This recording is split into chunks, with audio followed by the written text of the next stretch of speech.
এসো No. শালারা কিস্তি দিতে পারে না, বাড়িতে গেট করে না বসে হয়েছে। Bande no. শালারা ফোনে আছে। এই বাসার লোকজন কো ডাক্তার কিস্তি নিয়ে এসো। অফিসার কি তুই না আমি?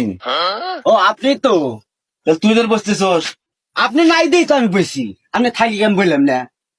কিস্তির লোক তোর কাছে হ্যাঁ নিয়ে আয়। আর ডাক দিতেছি 2 মাস হলো কিস্তি পাই না। এই এখনই আসবে। ডাকতে এই বাসার লোকজন কো আসো ডাক্তার কিস্তিতে আসো। এ ডাড এই ধরে গেরে চিল্লা গেরে রে। এ বেটা 2 মাস হলো কিস্তি দাস না, ফাইল নাম কি করস না? দেখা দে। আরে মাসে কিস্তি দাম না, সামনে মাসে আসেন, সামনে মাসে দিব। তার সামনে মাসটা করে ঠিক যেমন আরে এখন টাকা দিবি। 2 মাস হলো ঘুরাইতে আসোস। সমস্যা আছে মাসে কিস্তি দেওয়া মনে স্যার। তুই পারবি না, তোর বই পাঠা, তোর বউর কাছে কিস্তি নিবো যা। আমার বই পাড়া মুখে বই পাঠাতে। কইছে তোর বই পাঠাতে যা, তোর বউর কাছে টেনে নিবো। তোর বই পাঠা দে আচ্ছা বই পাড়া দিতে যা।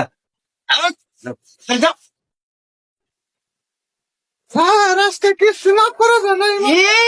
মাফ করে দেন, মাফ করে দেন। 2 মাস হলো কিস্তি পাই না, কিস্তি মাফ করে জ্ঞাননি।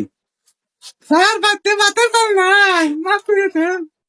আরে ভাবি আপনি কইতে আছে ভাতের চাইল নাই।